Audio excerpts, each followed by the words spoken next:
Bonjour à tous, merci d'être là avec moi.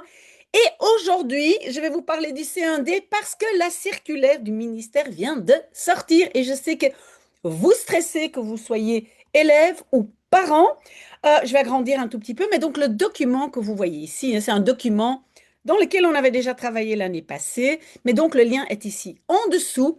Et vous avez l'occasion de poser des questions et on va rajouter au fur et à mesure, pardon, des éléments qui vous intéressent, mais d'abord un peu en général, parce que donc, on n'a plus que deux examens officiels dans l'enseignement francophone. C'est donc le CE1D, hein. On le fait, je pense que c'est en deuxième secondaire qu'on le fait, CE1D et le CSS, mais ça c'est pour les grands, c'est pour la sixième, on ne parle pas de ça aujourd'hui. Donc le CE1D, et donc, vous le savez sûrement que vous avez un examen de maths, sciences, français, langue moderne. Langue moderne, c'est néerlandais, anglais. Mais aujourd'hui, on va parler de néerlandais. Mais je peux aussi vous aider avec d'autres matières. Mais simplement, j'ai regardé, j'ai vu la circulaire. Vous voyez ici? Vous pouvez aussi la trouver en ligne, hein, les circulaires. Donc, ce sont des textes de loi. Et donc, la circulaire 9668 est sortie et explique comment le CE1D et le CSS vont se dérouler. Et donc, moi, j'ai regardé ce qu'on dit sur les langues modernes et donc, voilà, aussi en néerlandais. Donc, aujourd'hui, néerlandais, mais donc, comme je dis, posez vos questions si vous êtes intéressé pour d'autres cours. OK, alors, on savait déjà, hein, comme l'année passée, il y a 5 compétences, alors qu'avant, il y en avait 4, mais maintenant, vous le savez. Donc, l'oral a deux éléments, deux volets. Et alors, peut-être, je ne sais pas si vous connaissez les abréviations, mais ça, c'est donc compréhension à l'audition, hein, donc ça, c'est écouter. Ça, c'est lire, compréhension à lecture. Ça, c'est écrire, expression écrite. Et puis, nous avons deux éléments, deux volets de l'examen oral. Oui, ce sont des mots un peu compliqués, enfin des abréviations, mais c'est donc expression orale avec interaction et expression orale sans interaction. Ça veut dire, d'abord, vous allez parler seul de quelque chose et puis vous allez discuter avec votre professeur. On appelle ça interaction. OK? Quel niveau vous devez avoir? Ce n'est pas un niveau très élevé, c'est le niveau A2 moins. Si ça ne vous dit rien, ce n'est pas grave. Mais donc, c'est un langage simple, très simple, pas parfait. Donc, ça ne doit pas du tout être parfait. Vous pouvez faire des erreurs, mais ce sont donc des phrases simples, très simples. Maintenant, je sais que les dates sont... Je sais que l'oral, parce que l'oral, vous savez que vous ne pouvez pas faire ça tous en même temps. Donc, vos professeurs ont besoin oui, de plusieurs jours. Donc, je sais que l'oral, c'est entre le 19 et le 25 juin. Pardon. Pour l'écrit, je ne suis pas sûre, je dois revérifier. Mais bon, vous le savez, quand on étudie une langue, on ne sait pas faire ça à la dernière minute.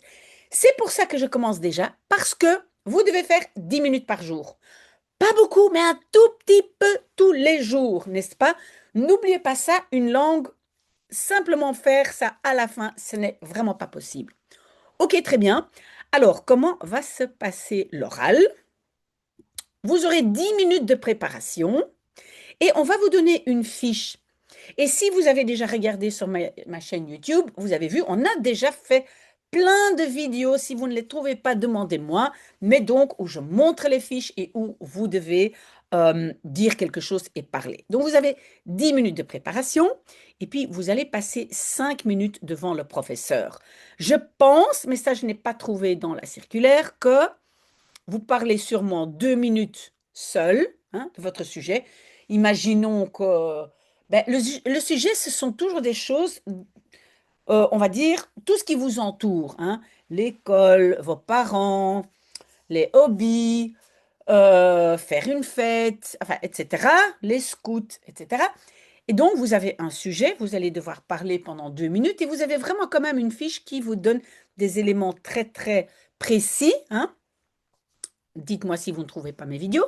Et puis après, votre professeur va poser des questions. Et vous allez aussi devoir poser des questions à votre professeur qui, voilà, joue un peu le rôle, peut-être pas de votre professeur, mais peut-être d'un autre copain, mais tout ça, c'est spécifié. Donc, imaginons, vous avez une fête d'anniversaire et dont votre professeur joue le rôle d'un autre copain. Et vous allez discuter un peu ensemble, mais qu'est-ce qu'on va acheter comme cadeau, hein?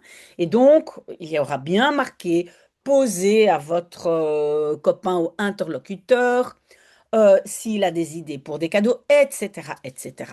Ça va? Ça, on va le travailler ensemble. Alors donc l'écrit que je pense qui a lieu le 22 juin, mais on doit revérifier, en tout cas ce n'est pas important aujourd'hui, mais vous aurez 150 minutes pour écrire deux petits textes de 60 mots. On va déjà commencer et donc tout à l'heure, hein, je fais ma vidéo de Yip et Janneke et je vais expliquer, parce que j'ai déjà fait énormément de Yip et Janneke, et je vais vous expliquer comment vous pouvez les utiliser pour préparer justement le C1D. Je ferai évidemment aussi des petites vidéos ici sur YouTube, mais aussi sur TikTok et Instagram. Donc voilà, ne vous inquiétez pas. Alors donc normalement, il n'y a pas de dictionnaire, je pense, sauf pour les primo-arrivants. Vous savez ce que c'est des primo-arrivants? Donc ce sont des élèves qui viennent d'autres pays qui ne parlent pas encore très bien la langue. Et alors, il y a aussi certaines conditions pour les BS. Les BS, ce sont les jeunes à besoins spécifiques, hein. Mais pour ça, il faut vraiment avoir le certificat de quelqu'un qui est agréé, hein, un psychologue, un médecin, etc., qui dit, par exemple, cet élève a droit à, je ne sais pas, 30 minutes de plus pour l'expression écrite, par exemple. D'accord? Mais donc, posez vos questions si jamais vous en avez. Ce qui est très très bien, et à mon avis, ça c'est nouveau, et je suis très très contente. Donc, la grille d'évaluation, ça veut dire de quelle façon les profs vont donner des points.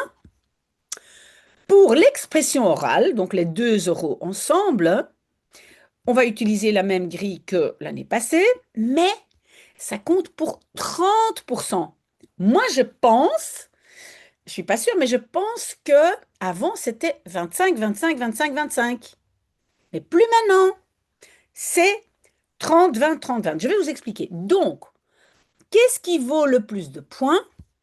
C'est l'oral, enfin, ou la moyenne des deux oraux, et l'audition.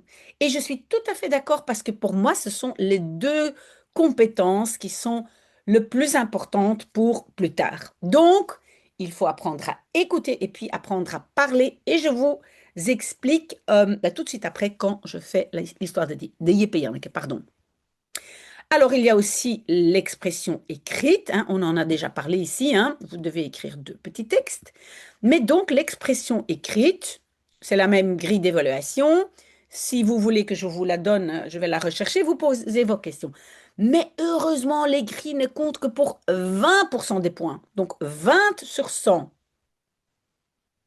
Et alors, donc la CA, j'ai dit, hein, donc voilà, l'audition. Euh, je pense, si vous voulez, vous pouvez avoir un casque, hein, si vous pensez que vous n'allez pas bien entendre. Et donc, ça, c'est pour 30 points sur 100. Et puis, la lecture. Mais la lecture, normalement, c'est le plus facile parce que c'est plus facile. Je pense que le plus difficile, c'est souvent l'audition et l'oral. Mais donc, là, c'est la lecture. Tu peux éventuellement utiliser une latte, hein, pour bien suivre la lecture et ça compte pour 20 points sur 100. OK? Moi, je suis assez contente. Quand on a fait, donc ici, on aura des points sur 100 et vous devez avoir globalement 50 sur 100 pour réussir. Et en fait, faites quand même attention parce que même si on dit qu'il y a 5 compétences, hein, parce que l'oral a été séparé en deux volets, quand même, c'est la moyenne de l'oral. OK? Donc finalement, on fait le calcul de 4 compétences. Si ce n'est pas clair, vous me le dites. OK, ça c'est ce qu'on sait pour l'instant. Ici, vous savez, j'avais déjà mis, voilà, j'avais tout mis pour 20 juin, pour juin l'année passée. Donc j'avais déjà dit étudier le vocabulaire de base, le lien est là. Regardez les vidéos. Regardez ça, c'est les yip et Yannick. Entre-temps, j'en ai encore fait beaucoup, beaucoup plus, hein. Et puis, j'explique un peu aussi l'oral. Je donne même des situations, hein. J'ai fait des vidéos ici. Par exemple, il y avait le sujet, il y a une fête dans mon quartier. Voilà, je vous donne le texte, posez des questions. Ici, on avait un stage sportif qui tourne mal. À mon avis, il s'était cassé le bras, etc. Donc, attendez. Donc, vous scrollez un peu dans mon document Et si vous ne savez pas l'utiliser, ben dans ce cas-là, voilà, vous me posez des questions. Alors, je sais que pour étudier tout ça, il faut beaucoup d'énergie. Si maintenant vous dites, ouais, mais j'ai pas de l'énergie tous les jours pour aller chercher, mais qu'est-ce que je dois connaître, etc. Dans ce cas-là, vous mettez simplement une de mes vidéos, hein, vous mettez une vidéo de Jeppe Janneke, et vous regardez, vous écoutez quand je lis, hein, voilà. Donc si vous n'avez pas l'énergie, c'est ce que vous faites. D'accord? Est-ce que je veux dire encore quelque chose? Non, ça c'est toujours le même sujet. Voilà, mots-clés. Il y a beaucoup de choses là-dedans, mais revenez vers moi avec des questions. Et vous le savez, à partir de maintenant, au moins jusqu'au congé, des congés de l'été, je vais faire un live chaque samedi. Donc, c'était hier. Voilà. Donc, s'il y a des questions, n'hésitez pas, je suis là. Mais donc, on va continuer à travailler dans ce document.